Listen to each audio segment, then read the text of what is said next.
kalau ditinggalkan tidak berdosa. Jadi yang diambil potongan akhir. Dia tidak ambil potongan awalnya, mengerjakannya, mendapatkan pahala. Jadi harusnya kita pahami masalah ini. Apalagi sunnah juga ada yang sunnah biasa, ada yang sunnah muakkadah. Sunnah itu sangat ditekankan. Imam Syafi'i berdalil hadis yang sanadnya hasan di mana Nabi SAW mengatakan sholat seseorang di antara kalian di rumahnya, di pasarnya dibandingkan masjidnya adalah 25 kali lipat. Beliau mengatakan di sini tidak ada ancaman, berarti menandakan boleh saja laki-laki untuk sholat di rumah, ya, tetapi dia kehilangan banyak keutamaan. Di antara keutamaan itu adalah doa keluar rumah. Orang kan kalau mau ke masjid keluar rumah, berarti ada doa keluar rumah. Kemudian ada doa menuju ke masjid, ada setiap langkah kakinya itu akan dicatatkan satu pahala, dihapuskan satu dosa dan diangkat satu derajat. Kemudian juga ada doa masuk dalam masjid, ada sunnah kaki kanan masuk dalam masjid, ada sholat qobliyah, ada doa antara azan dan iqamah, ada takbiratul ihram pertama imam. Kurang lebih ada 9-10 amalan yang kehilangan bagi orang yang tidak pergi ke masjid, gitu ya. Jadi banyak sekali keutamaan yang dia hilang. Jadi ini semua ada dalil-dalil tadi yang kami sampaikan. Doa keluar rumah, doa menuju ke masjid, ya, kemudian setiap langkah kaki diangkat satu pahala, dicatat satu pahala, dihapus satu dosa dan diangkat satu derajat. Langkah satunya dan langkah satunya juga. Langkah kanan misalnya dicatat satu pahala, dihapus satu dosa, langkah kaki kirinya itu diangkat derajatnya. Itu juga masuk masjid tadi kaki kanan kita sudah tahu sunnahnya, dan ada doa masuk masjid. Ada sholat qobliyah, ada doa antara azan dan iqamah, ada takbiratul ihram pertama imam. Semua ini punya keutamaan yang besar. Ini secara hukum. Kalau perempuan, ya, hukumnya lebih baik, lebih afdol di rumah, tapi termasuk sunnah muakkadah juga kalau dia ke masjid, atau sunnah kalau dia ke masjid. Ya. Berarti kalau ibu dikasih pilihan saya sholat di rumah atau di masjid, kami akan jawab tentu lebih afdol di rumah. Tapi bukan berarti ibu tidak ke masjid. Karena di masa Nabi Muhammad SAW masjid itu juga dipenuhi oleh para wanita, di saf wanita. Hampir setiap sholat Nabi tidak pernah kosong saf wanitanya, ya. Baik itu sholat wajib atau sholat sunnah. Makanya dalam riwayat tentang sholat malam itu pernah Nabi SAW masuk ke masjid dan menemukan di saf wanita banyak wanita yang sedang sholat, dan ada satu tali terlintang dari satu tiang ke tiang yang sebelahnya. Lalu kata Nabi SAW kepada ibu-ibu di situ, ini siapa yang taruh tali ini? Kata pak ibu-ibu di situ, anak anda ya Rasulullah, ya, anak Nabi SAW Zainab radhiyallahu anha, beliau pasang tali itu. Nabi tanya untuk apa? Kata para ibu-ibu di situ, kalau dia sedang sholat malam dan dia mengantuk, dia berpegang pada tali itu. Saking inginnya memaksa diri untuk ibadah gitu ya. Lalu Nabi SAW suruh putuskan dan melarang untuk memaksa diri seperti ini. Tapi itu sholat sunnah, sholat malam aja mereka hadiri masjid. Dan Nabi SAW mengatakan, la tamna'u ima Allahi masajidullah. Jangan kalian larang hamba-hamba Allah wanita menuju ke rumah-rumah Allah. Jadi masjid pun boleh dipenuhi oleh wanita. Termasuk sholat Jumat. Sholat Jumat wajib bagi laki-laki, tapi bagi perempuan sunnah muakkadah. Ibu boleh hadir. Makanya di Masjid Haram Mekah, Masjid Nabawi Madinah, ibu kalau pernah umrah, haji pasti terbuka. Sholat Jumat pun boleh hadir. Itu karena hukumnya boleh. Cuma di Indonesia mungkin belum familiar aja, ya. Cuman itu boleh. Sama dengan kalau kita ke Aqsa misalnya, nah, tetap sama, kejar keutamaan ya. Nah ada poin yang jadi syubhat banyak ibu-ibu dari Indonesia yang saya tahu ya, itu mereka berpegang pada hadis sholat perempuan lebih afdal di rumahnya daripada masjid. Maka mereka tidak pernah injakkan kaki di masjid. Yang uniknya ini ditarik juga di Mekah sama Madinah. Lalu mereka bilang, kenapa? Ibu kenapa sholat di kamar? Karena kan lebih baik sholat di rumah. Saya tanya, rumah itu atau hotel? Itu kan hotel, bukan punya ibu. Jadi dalilnya nggak nyambung. Kalau ibu penduduk Mekah, mungkin masuk akal. Lebih afdal kami katakan sholat di rumah. Tapi kalau dari hotel dengan masjid, nggak bisa kita bilang hotel lebih afdal. Atau kamar hotel, tetap ke masjid. Apalagi datangnya tidak tahu, mungkin sekali seumur hidup, mungkin sekali setahun. Oleh karena itu harus difahami baik-baik. Nah masjid ini punya banyak hukum. Selain didirikan sholat 5 waktu, kita juga dianjurkan untuk merawatnya, ya, maintenance ya. Itu sangat luar biasa pahalanya. Memberikan wangi-wangian, sampai Imam Al-Mundhiri rahimahullah menyebutkan bab khusus, bab tentang merawat masjid, memberikan wangi-wangian gitu ya. Dan juga justru ancaman bagi orang yang mengotori masjid. Ya. Ada ancaman yang berat bagi orang yang meludah sembarangan, buang kotoran, membiarkan kotor masjid dan segala macam. Ini jangan. Ya.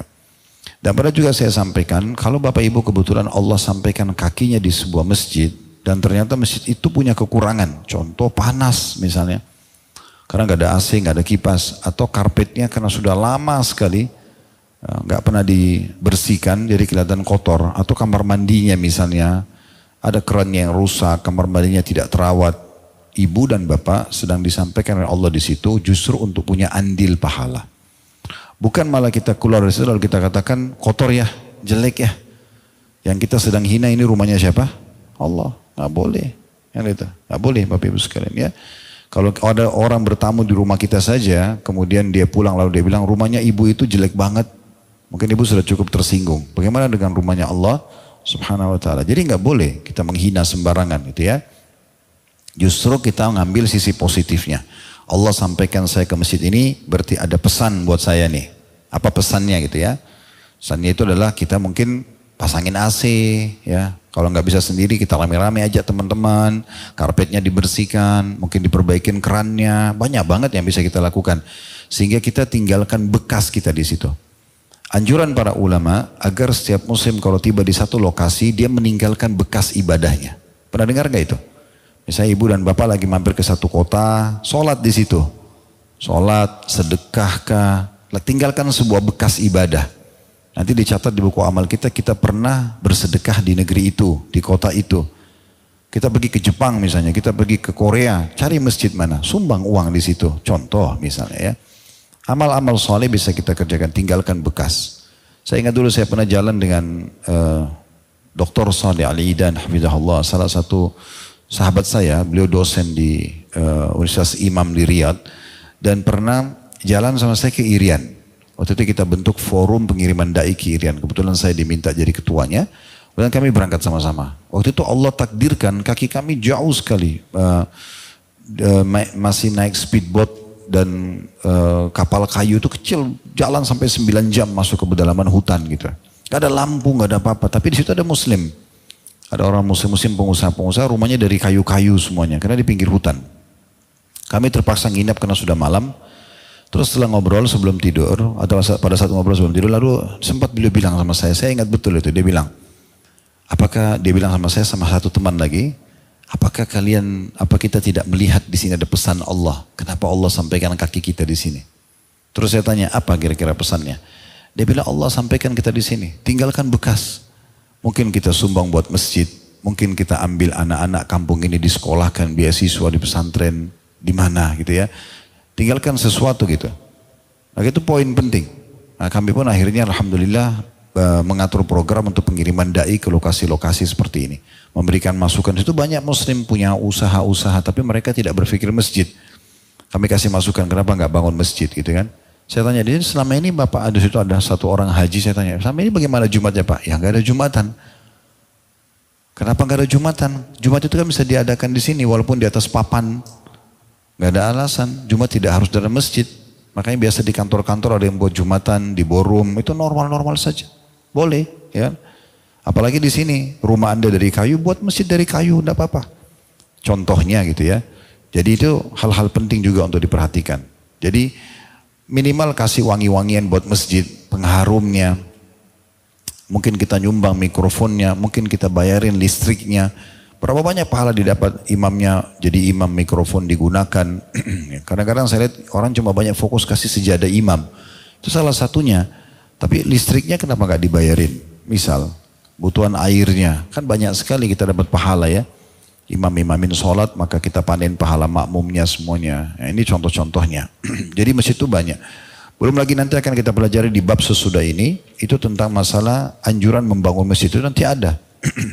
Itu sendiri ada juga pahalanya mendapat istana di surga. Ya, itu sayang sekali kalau kita sia-siakan gitu ya. Jadi jangan sampai ibu-ibu berpedoman, ya sudah perempuan lebih baik di rumah, gak pernah datangi masjid dekat rumah atau di kompleknya gitu ya. Penuhi masjid itu, buat aktivitas apa di sana, ajarin anak-anak untuk biasa mengenal masjid. Misal motivasi suaminya, adiknya, kakaknya misalnya untuk pergi ke masjid itu hal yang sangat positif. Baik, pergi ke masjid ini bagian daripada salah satu rangkaian ibadah tadi. Sudah kita sebutkan di pembukaan kita ya. Jadi keluar dari rumah itu ada doa. Bismillahirrahmanirrahim, la haula wa la quwata illa billah. Ini kata Nabi SAW, siapa yang baca ini pada saat keluar rumah dengan menyebut nama Allah, aku berserah diri kepada Allah, tidak ada daya dan kekuatan kecuali dari sisi Allah, maka malaikat akan berkata bagi pembacanya, kamu telah tercukupi dan terlindungi.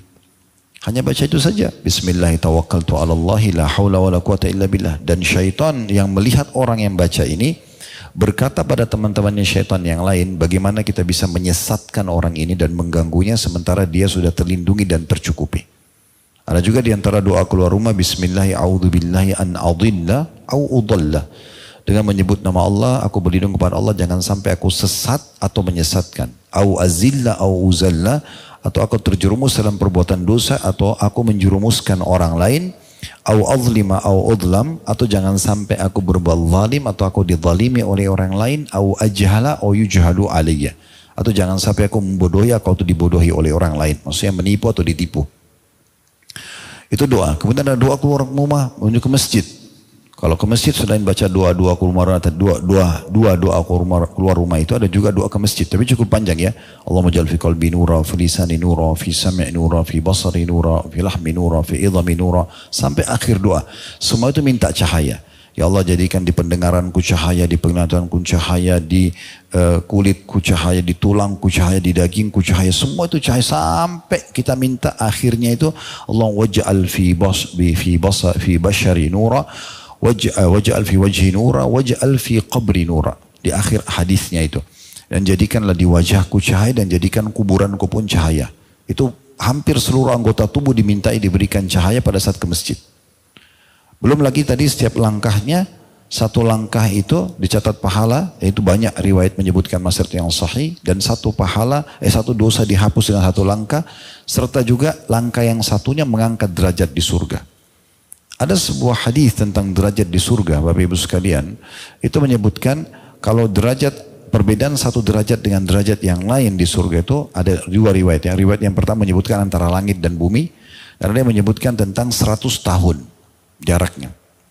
Jadi jarak jauh sekali. Nah, orang kalau melangkah masjid misalnya, saya pernah waktu masih di Makassar beberapa tahun lalu ngontrak sebuah rumah. Rumah itu kebetulan dari pintu rumah ke pagar ya mungkin 10 meter, kemudian nyebrang jalan yang pas-pasan sekali, hanya untuk 2 mobil berpapasan langsung masjid. Jadi dekat sekali. Saya karena penasaran pengen coba hitung. Ternyata melangkah dari pintu rumah ke masjid itu saja sudah 50 langkah. 50 langkah itu berarti 25 kanan, 25 kiri ya. Berarti 25 pahala, terus kemudian dihapus 25 dosa dan diangkat 25 derajat. Kalau satu derajat 100 tahun, berapa banyak itu? Dalam hadis yang lain disebutkan, orang kalau ke masjid, maka dia akan dicatat sedang sholat sampai dia kembali. Misal tadi duhur ya, kebetulan kami tadi sholatnya di salah satu masjid di jalan karena telat keluar tadi qadarullah Allah, sehingga saya tidak bisa sholat di sini. Maka pada saat itu kami mampir. Nah, mulai keluar rumah itu berapa lama perjalanan? Setengah jam, 40 menit. Pergi dan pulang itu akan dicatat seperti orang yang sedang sholat non-stop. Salam, sholat lagi, begitu terus. Ya, itu besar sekali keutamaannya. Ada juga hadis, subhanallah ini baru saya bahas hari Kamis yang lalu. Kalau Bapak Ibu ada waktu bisa ikutin online kami hari Kamis subuh ya. Selepas subuh itu langsung ada di masjid di Bekasi. Itu bahasan tentang sahih targhib tarhib, dan kita sedang membahas hadis-hadis tentang keutamaan menuju ke masjid. Langkah-langkah masjid. Itu ada satu hadis yang mulia sekali. Sampai saya bilang di jemaah di masjid pada saat itu, kalau seandainya keutamaan menuju ke masjid, hanya hadis ini sudah cukup. Apa kata Nabi SAW? Siapa yang keluar dari rumahnya dalam keadaan suci, wudhu di rumah. Sampai kalau di rumahnya dalam kondisi suci, kemudian menuju ke masjid untuk sholat 5 waktu, maka dikasih pahala haji lengkap seperti orang sedang ihram. Begitu hadisnya, itu hadis sahih. Ya, jadi saya ulangi, siapa yang keluar dari rumahnya dalam kondisi bersuci, kemudian ke masjid untuk sholat 5 waktu, itu dicatatkan baginya pahala orang haji dalam keadaan ihram. Karena orang haji itu kan ada yang ihram, ada yang tidak ya. Maksudnya seperti sekarang jemaah haji kita kan masih ada di Saudi tuh. Mereka kan sudah selesai hajinya. Berarti mereka tetap jemaah haji tapi sudah tidak ihram. Ihram itu kapan? Tanggal 8 sampai tanggal 13. Nah, di masa-masa yang mahal ini, 6 hari ini, itu kita diberikan pahala kalau kita ke masjid. Ibu-ibu pun bisa dapat pahala ini. Ajak suaminya, anak-anak kalau sudah besar bisa diajak juga. Kalau masih kecil pun bisa diajak ke masjid. Jadi ibu bisa dapat raikor, kecuali ada hal yang urgent ya. Ibu harus mengerjakan kewajiban rumah segala macam, itu lain. Tapi kalau enggak, keutamanya besar sekali nih. Ya. Jadi sayang sekali. Jadi satu hari itu kita bisa dapat 5 kali pahala haji. Hanya ke masjid doang. Tapi ingat syaratnya ya, uduk di rumah. Karena banyak biasa bapak-bapak itu mereka ke masjid nanti uduknya di masjid. Tapi uduk di rumah, baru kemudian jalan kemudian ke masjid, maka dapat pahala haji lengkap. Dan kata Nabi SAW, dan siapa yang keluar untuk mengerjakan sholat duha, ya tidak ada yang mengeluarkan dia kecuali itu, dan dia memang tidak letih kecuali untuk itu, maka dia diberikan pahala umroh. Ya. Orang kalau sholat duha itu selain dapat sedekah 360 sendi, dia juga bisa dapat pahala umroh kalau dia kerjakan dengan tulus. Nah, seperti itu. Tapi itu diantara keutamaan, dan banyak sekali keutamaan tentang masalah jalan menuju ke masjid. Nanti kita lanjutkan di poin nomor 12 ya. Kemudian masuk ke masjid, kaki kanan. Itu sunnah Nabi SAW. Sebagaimana kalau keluar kaki kiri. Ini lawannya kalau ke toilet kan. Toilet kan masuk kaki kiri, keluar kaki kanan. Kalau masjid masuk kaki kanan, keluar kaki kiri. Ini saya kadang-kadang kalau ngimamin di masjid dekat kantor, masih ada aja orang yang saya perhatikan keluar kaki kanan misalnya. Masuknya kaki kiri, nggak peduli. Beberapa kali saya mampir masjid atau musola, karena sudah nggak bisa negur terlalu banyak orang yang lalang, tapi saya lihat itu kepedulian ini kecil sekali. Padahal cuman milih kaki kanan masuk, kaki kiri keluar sudah pahala. Dan kita tidak pernah tahu pahala itu seperti apa besar kadarnya. Jangan pernah bayangkan satu pahala itu seperti angka 1. Ya. Bisa saja lebih daripada itu. Kemudian ada doa masuk masjid. Bismillahi wassalatu wassalamu ala rasulillah. Dengan menyebut nama Allah, baca salawat pada Nabi SAW. Kalau masuk masjid, a'udzubillahil azim. Aku berlindung kepada Allah yang maha agung. Wa biwajhil karim. Dan wajahnya yang mulia. Wa sultanil qadim. Dan kerajaannya yang abadi.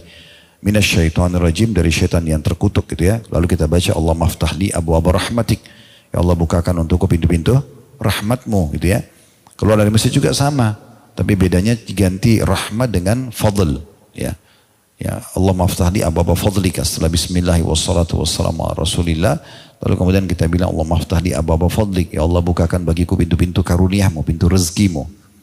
Kita masuk masjid ada sholat qobliyah. Ada doa antara azan dan iqamah. Yang kata Nabi SAW, doa antara azan dan iqamah sangat jarang ditolak ya. Pasti mustajab. Makanya saya selalu himbau, saya mulai diri saya dulu tentu, baru bapak-bapak biasanya yang pergi ke masjid, itu agar datang ke masjid sebelum azan. Atau maksimal lah pada saat azan. Supaya tidak kehilangan sholat qobliyah dan juga doa antara azan dan iqamah. Yang terakhir itu takbiratul ihram imam ya. Karena kata Nabi SAW, siapa yang tidak kehilangan takbiratul ihram imam selama 40 hari, maka dia akan selamat dari 2 hal. Api neraka dan sifat kemunafikan. Ini sudah pernah kita sampaikan di beberapa waktu yang lalu ya. Jadi banyak sekali keutamaan yang luput kalau orang itu tidak ke masjid. Sayang sekali gitu. Nah di antara hadis yang disebutkan di halaman 46 oleh penulis ini, hadisnya hadis Abu Hurairah radhiyallahu anhu, bahwasanya dia berkata, Nabi SAW bersabda, man ghada ilal masjidi aw raha a'addallahu lahu fil jannati nuzulan kullama ghada aw raha. Barang siapa yang pergi ke masjid, baik pagi maupun petang. Maksudnya pagi itu sholat pagi, subuh dan duhur. Ya. Kalau petang itu sudah mulai masuk asar sampai isya gitu ya. Barang siapa yang ke masjid baik pagi maupun petang untuk beribadah, di maksud niscaya Allah akan menyediakan baginya suatu tempat persinggahan di dalam surga. Yakni setiap kali ia pergi di pagi hari ataupun di sore hari. Kalau saya sih, saya tidak kurang setuju dengan terjemahan persinggahan ya. Tapi memang terjemahnya itu adalah Allah akan siapkan bagi dia ya istana di surga. Ya, lebih tepatnya tempat tinggal gitu ya. Jadi punya istana di surga. Ini bayangkan ya hadisnya, setiap kali dia pergi dan dia pulang. Kalau sehari kita sholat 5 waktu, berarti kita punya istana di surga 10. Ya, 10 istana. Ini bukan di Menteng nih ya. Tapi di surga. Modalnya cuman keinginan, keimanan untuk ke masjid pulang pergi. Selesai. Sederhana sekali. Ya. Dan tentu ada orang yang lebih besar mendapatkan pahala dari hanya sekedar sholat. Yaitu nanti kita bahas di poin sesudahnya ini masalah membangun masjid. Ya. Itu juga tidak kalah penting. Jadi setiap kali ada kotak amal masjid pinggir jalan, sumbang. Saya sudah sumbang kemarin Ustaz, hari ini lewat masih ada kotak amal, sumbang lagi. Kemarin sudah dicatat oleh malaikat, hari ini ada buku lembaran amal Anda yang baru. Walaupun pagi sumbang, sore pulang masih ada, kasih lagi. Sampai selesai kotak amal itu. Dan sama Allah tidak usah perhitungan. Ya. Orang yang loyal di jalan Allah, Allah akan loyal dengan dia. Allah akan memberikan apapun hajat-hajatnya. Ibnu Hajar rahimahullah berkata, yang dimaksud dengan an-nuzul dengan dhamma pada huruf nun dan zai artinya tempat yang disediakan untuk disinggahi. Nah, tapi di surga kan bukan tempat singgah, tempat abadi. Ya, tidak ada lagi orang masuk surga lalu keluar ya dari surga. Karena makna khalidina fiha kekal selamanya. Berarti dia akan terus menerus di situ. Kemudian sedangkan an-nuzul di situ dikatakan dengan huruf zai disukun berarti tempat yang disediakan untuk tamu yang datang dan yang sejenisnya. Secara zahir kata penulis hadis tersebut menunjukkan secara mutlak keutamaan datang ke masjid. Tapi maksudnya di sini khusus bagi orang yang datang untuk ibadah, terutama sholat. Ada juga hadis yang terlintas di benak saya tentang masalah keutamaan orang yang ke masjid. Itu mulia sekali. Kata Nabi SAW, sesungguhnya masjid-masjid itu punya pasok-pasok. Punya pondasi-pondasi. Tapi di sini yang Nabi maksudkan bukan cakar ayamnya, bukan pondasi semen ataupun batu dan besinya. Tapi Nabi SAW maksudkan adalah para pengunjungnya yang biasa sholat 5 waktu. Setiap kali kata Nabi SAW mereka sakit, setiap kali mereka gaib tidak hadir maka malaikat mencarinya. Teman-teman mereka para malaikat setiap kali mereka gaib malaikat mencarinya, setiap kali mereka sakit malaikat menjenguknya, dan setiap kali mereka punya hajat maka malaikat akan membantunya. Mungkin Bapak Ibu bilang, dari mana saya tahu Ustaz kalau saya sakit dijenguk malaikat? Memang malaikat tidak nampak. Sekarang tujuan kita menjenguk orang untuk apa? Untuk mendoakan dia supaya sembuh. Malaikat mendoakan dia. Jadi walaupun tidak tampak wujudnya, tapi doa malaikat mustajab. Nah begitu juga dengan kalau kita punya hajat, ada keperluan apapun dunia, tiba-tiba terlintas di benak kita, ya di hati kita, solusinya itu dari malaikat. Ya. Setiap kali Bapak Ibu berdoa sama Allah, minta jalan keluar, maka ada saja terlintas di benak kita. Ya. Maka itu sesuatu bisikan dari malaikat. Itu akan didapatkan oleh orang-orang tersebut. Kemudian makna al-gudu dalam hadis adalah berjalan dalam kurung pergi di permulaan siang. Rentang waktu dari permulaan siang sampai tergelincirnya matahari. Jadi mulai subuh lah. Subuh sampai duhur gitu ya. Sedangkan makna ar-rawah artinya berjalan di akhir waktu sore. Mulai asar ya. Antara tergelincirnya matahari sampai waktu malam. Jadi asar, maghrib, isya gitu ya. Dari Abu Umamah radhiyallahu hadis yang lain, ia menuturkan bahwa Rasulullah SAW bersabda, "Thalathatun kulluhum dhaminun 'ala Allah, in 'asha ruziqa wa kufiya wa in mata adkhalahu Allahul jannah wa dzakara minhum man kharaja ila al-masjid fa huwa dhamin 'ala Allah."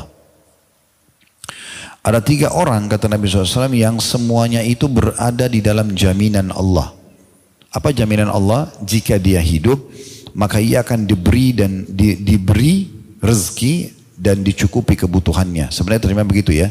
Kalau makna ruziqa diberikan rezeki, kalau kufiya artinya tercukupi. Ya. Kalau dia hidup dia akan diberikan rezeki dan dicukupi. Dan jika dia mati dijamin dia akan masuk ke dalam surga. 3 golongan. Lalu penulis mengambil saksi bahasanya, yaitu salah satu dari 3 itu orang yang keluar menuju masjid maka dirinya berada dalam jaminan Allah. Ya, berarti memang orang yang suka ke masjid dapat keutamaan ini juga nih. Keutamaannya adalah dijamin. Selama dia hidup terpenuhi semua kebutuhannya, dan kalau dia meninggal masuk surga. Ya, kita mau apa lagi selain daripada ini? Di dunia terpenuhi semuanya, orang bekerja, orang coba kejar prestasi, orang berusaha supaya cerdas, banyak ide briliannya misalnya untuk supaya dia kembangin apapun idenya itu karena urusan dunia, supaya dapat pendapatan dunia, gitu ya. Di sini sudah dijamin, modalnya hanya ke masjid. Maka diberikan rezeki dan dicukupi, dan kalau meninggal orang semua berharap masuk surga. Kalau memang dia orang beriman, dia faham masalah itu. Maka dua-dua ini, kebutuhan dunia dan akhirat sudah dipenuhi, hanya modalnya ke masjid. Di sini tentu penulis tidak mengangkat dua golongan yang lain ya. Saya tambahkan. Hadis yang lengkap itu, kalau golongan pertamanya disebutkan adalah orang yang mengucapkan salam pada saat masuk rumahnya. Itu golongan pertama tadi yang disebutkan, ada 3 golongan yang kalau dia hidup dikasih rezeki, dan cukupi kalau dia meninggal masuk surga. Golongan pertama itu masuk rumah salam. Ini kan dikatakan 3 golongan, di sini kan cuma disebut 1, maka saya lengkapkan hadisnya. Golongan pertamanya itu salam, makanya jangan pernah berhenti ucapin salam. Walaupun untuk diri sendiri. Ibu masuk rumah, tidak ada orang, tetap ucapin salam. Itu Allah sebutkan dalam surah An-Nur. Allah bilang tahiyatan min indillah. Sebagai kata sambutan baik dari Allah, gitu ya. Jadi Allah SWT memerintahkan kita masuk ke rumah ada orang, tidak ada orang, kita salam. Juga pernah kita sebutkan hadis Nabi SAW, sampai masuk ke dalam rumahnya lalu dia salam depan pintu, maka syaitan akan berkata pada teman-temannya syaitan yang lain, tidak ada tempat nginap buat kalian malam ini. Jadi nggak benar tuh, saya itu yang sinetron kasih gambaran syaitan bisa tembus tembok, ya segala macam tuh nggak benar. Kuburan terbuka, pocongnya bisa loncat-loncat keluar, atau ada ruh gentayangan, tidak ada dalam Islam, itu khurafat semua, bohong, gak benar, jangan pernah percaya seperti itu. Gak ada orang yang sudah masuk kuburan, kalau dia orang beriman dia akan nikmati taman dari taman surga. Kalau dia orang kafir disiksa di kuburan, ada namanya siksa kubur, gak akan ada kesempatan keluar, gitu kan, gak mungkin. Tapi orang itu bunuh diri Ustaz, saya tanya, bunuh diri dosa atau pahala? Berarti lagi disiksa di kuburan. Gak bakal keluar gentayangan. Terus dari mana itu yang gentayangan Ustaz? Itu permainan syaitan. Makin kita percaya, makin kita takut sama syaitan, makin jadi-jadi. Terdengarlah suara cangkul di taman, dengarlah suara tangisan bayi. Itu semua dari syaitan. Kapan ibu dan bapak menguatkan akidahnya, yakin ada Allah. Ada malaikat yang menjaga kita, yang gaib. Tidak ada apa-apanya syaitan itu. Syaitan itu lemah. Kata Allah, inna kaidah syaitani kana dha'ifa. Dia cuma permainkan pikiran kita saja. Menakut-nakuti kita. Jangan takut. Ya. Makanya Allah mengatakan setelah sebutkan syaitan. Fala takhafuhum wa khafuni in kuntum mu'minin. Jangan kalian pernah takut sama syaitan-syaitan itu. Tapi takut kepadaku kalau kalian beriman. Selesai. Kita merasa nggak enak nih di ujung rumah sana.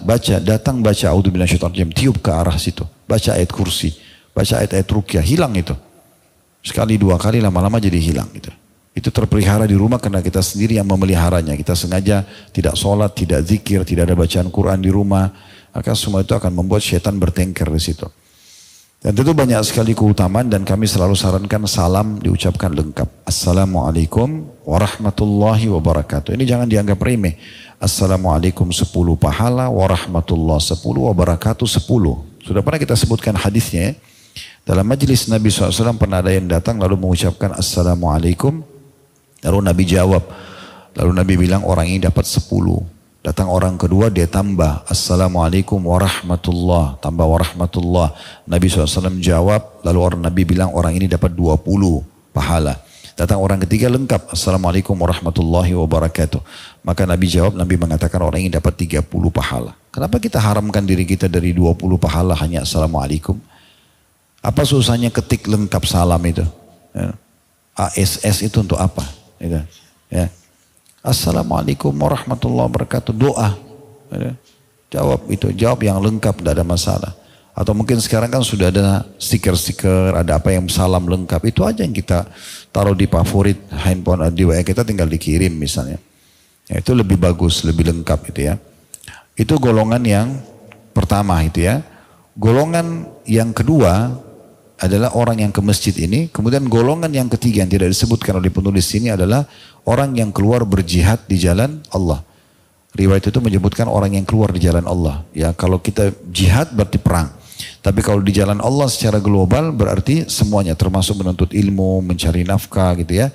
Tapi itu juga termasuk orang yang mendapatkan lindungan dari Allah Subhanahu wa taala. Makanya orang-orang pergi berperang itu walaupun dia tinggalkan keluarganya, kan kalau secara akal manusia, kalau misalnya saya pergi berperang nih, saya tinggalin keluarga, saya tinggalin rumah, tinggalin ranjang, tinggalin kamar mandi, makanan yang enak, banyak banget yang ketinggalkan.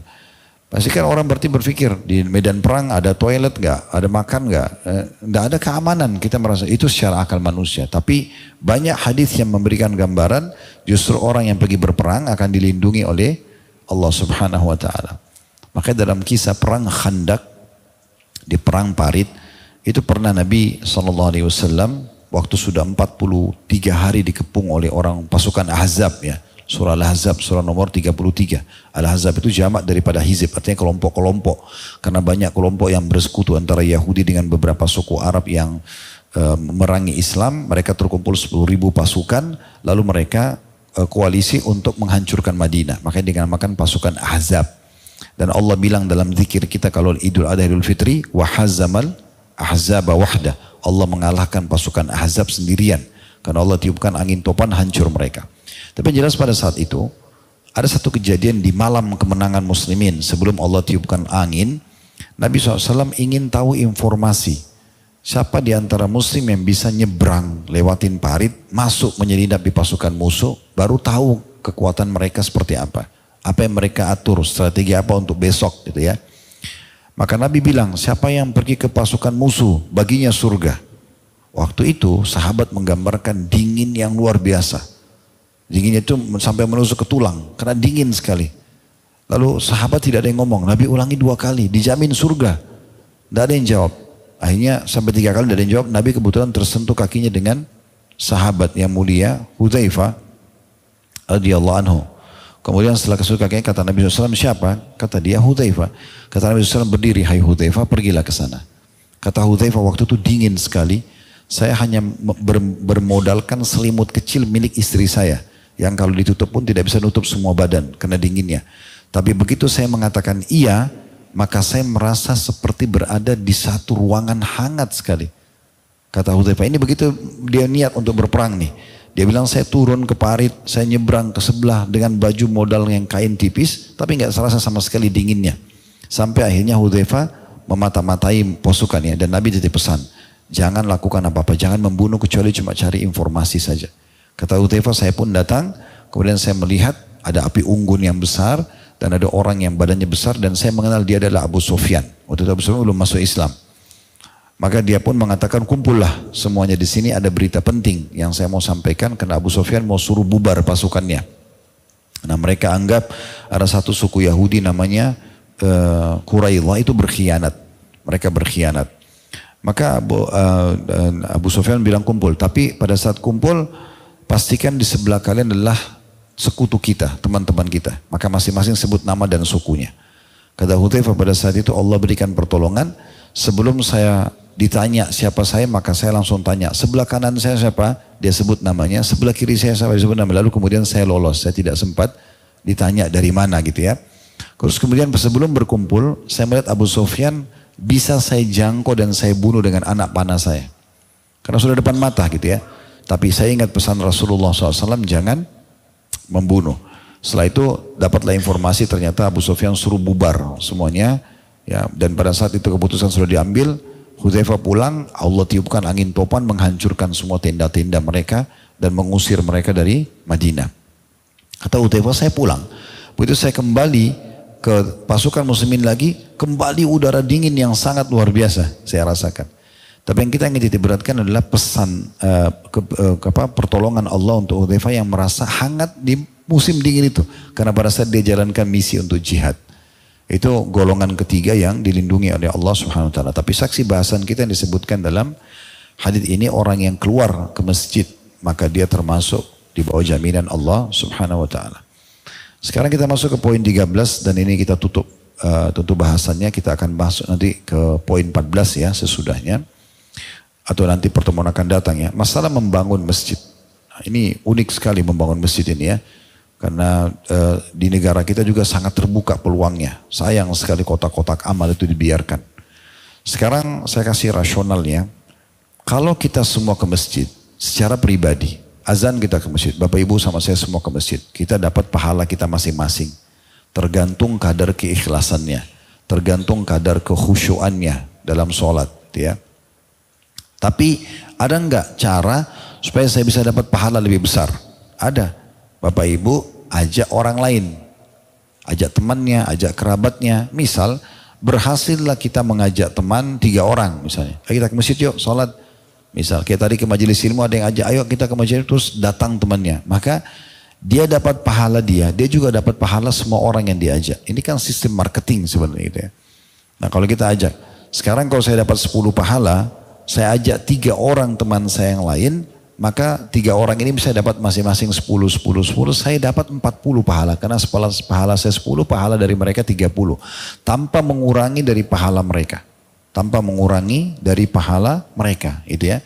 Jadi begitu, makin banyak Bapak Ibu ajak orang, maka makin besar pahalanya. Makanya sering-sering share potongan-potongan ceramah di grup-grup. Oh, itu penting banget. Kita tidak pernah tahu siapa yang dapat hidayah. Mungkin ada yang tobat dari potongan ceramah itu, mungkin ada yang sholat, mungkin ada yang sedekah, mungkin ada yang ini dan itu. Hanya karena kita ingatkan saja.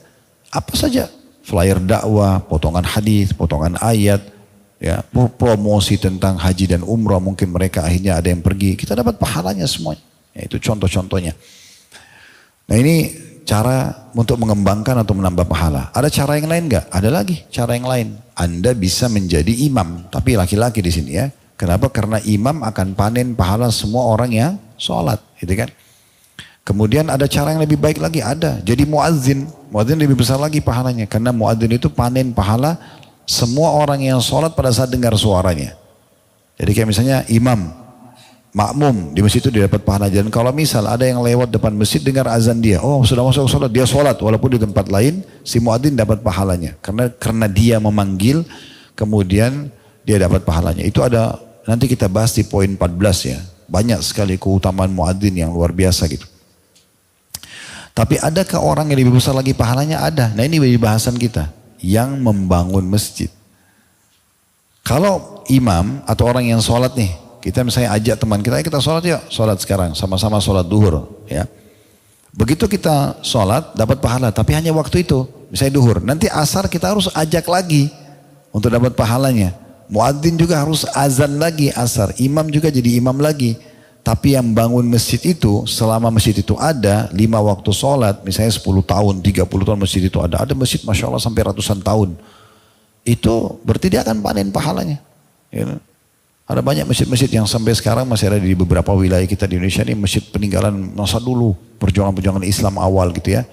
Itu hari kami juga ke Turki, itu ada beberapa masjid sudah ratusan tahun, dipakai masih kokoh gitu ya, masih dipakai sholat.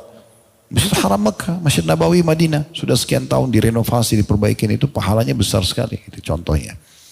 Maka semua itu adalah pahala-pahala yang sangat besar, makanya jangan sia-siakan. Tadi saya bilang tinggalkan bekas di setiap wilayah. Yang paling bagus itu nyumbang buat masjid sih memang gitu ya. Jadi kalau ada tanah banyak, ada tanah yang dijadikan wakaf buat masjid. Untuk apa simpan-simpan rumah semuanya gitu.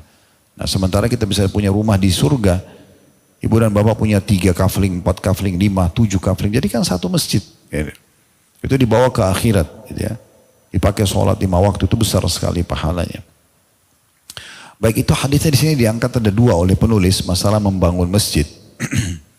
Dan tentu kalau bangun masjid ini jangan asal-asalan ya. Kami sarankan begitu. Saya pernah dihubungi oleh beberapa teman-teman dari Timur Tengah.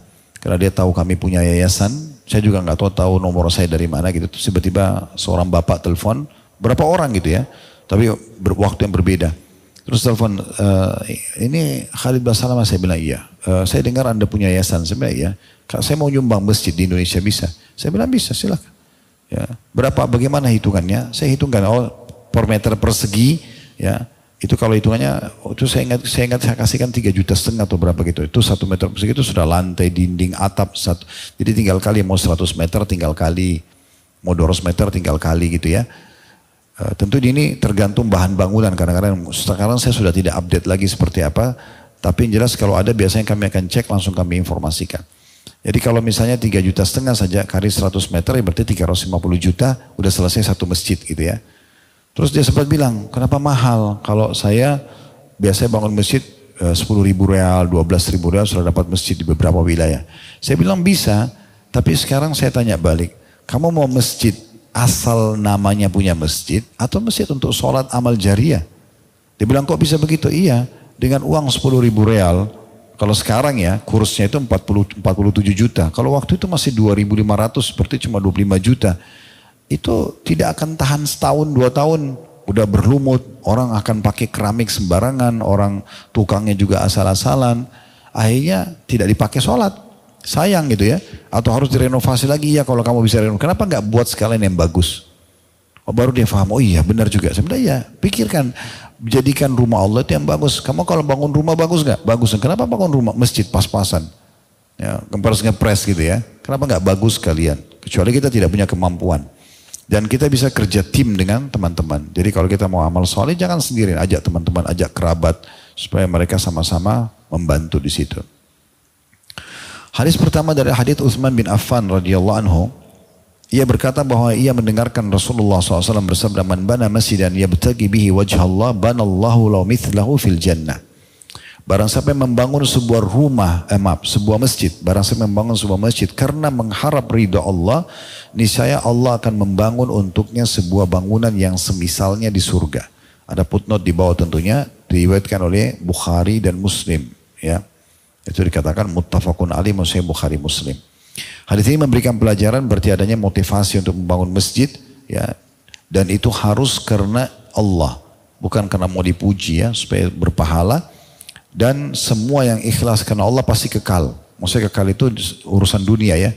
Contoh misalnya Imam Malik rahimahullah, gurunya Imam Syafi'i pernah waktu nulis buku namanya Muwatta. Di masa itu banyak ulama-ulama yang selevel dengan beliau mendengar, oh Imam Malik tulis buku Muwatta. Mereka niat mau menyaingi Imam Malik, mereka susun buku hadis juga dan mereka namakan Muwatta juga. Banyak sekali keluar, ratusan buku mungkin keluar. Nama yang sama. Imam Malik lalu mengatakan, wahai imam, orang-orang yang selevel dengan anda, mereka semuanya berlomba-lomba buat buku juga untuk dengar anda buat buku, dinamakan juga Muwatta. Maka kata Imam Malik satu kalimat yang menarik. Beliau mengatakan, maka nalillahi fahuwa baq. Semua yang dikerjakan karena Allah pasti kekal. Maksudnya secara duniawi, karena kalau nanti akhir hari kiamat juga akan hancur tentunya ya. Ternyata betul. Berjalan waktu sampai sekarang cuma ada satu kitab Muwatta yang tinggal, itu kitabnya Imam Malik. Yang lain semua hilang, tidak ada di pasaran, tidak ada di peredaran orang, tidak kenal siapa penulisnya. Jadi kalau kita ikhlas karena Allah itu akan membawa efek manfaat besar. Itu pelajaran pertama. Jadi anjuran motivasi bangun masjid dan diikuti dengan keikhlasan. Pelajaran yang kedua, balasan bagi orang yang bangun masjid di muka bumi, maka akan diberikan yang serupa baginya di surga. Maksudnya serupa ini bukan sama fisiknya ya, tapi maksudnya diberikan juga rumah di surga, itu ya, istana di surga. Jadi bukan maksudnya serupa kita bangun 10 kali 10 kita akan dikasih istana 10 kali 10 di surga, bukan begitu. Jadi maksud serupa di sini adalah maksudnya serupa dari sisi nama istilah rumahnya. Rumah Allah yang juga akan jadi rumah dia atau istana dia nanti di surga. Terakhir adalah hadis yang kedua. Tentu masalah membangun masjid ini banyak hadisnya, tapi ini adalah inti-inti hadisnya. Hadis Jabir radhiyallahu anhuma. Jabir bin Abdullah ayahnya juga sahabat, kita bilang radhiyallahu anhuma. Ia mengatakan bahwa Rasulullah SAW bersabda, man bana masjidan lillahi kamafhasi qatatin aw asghar banallahu lahu baitan fil jannah.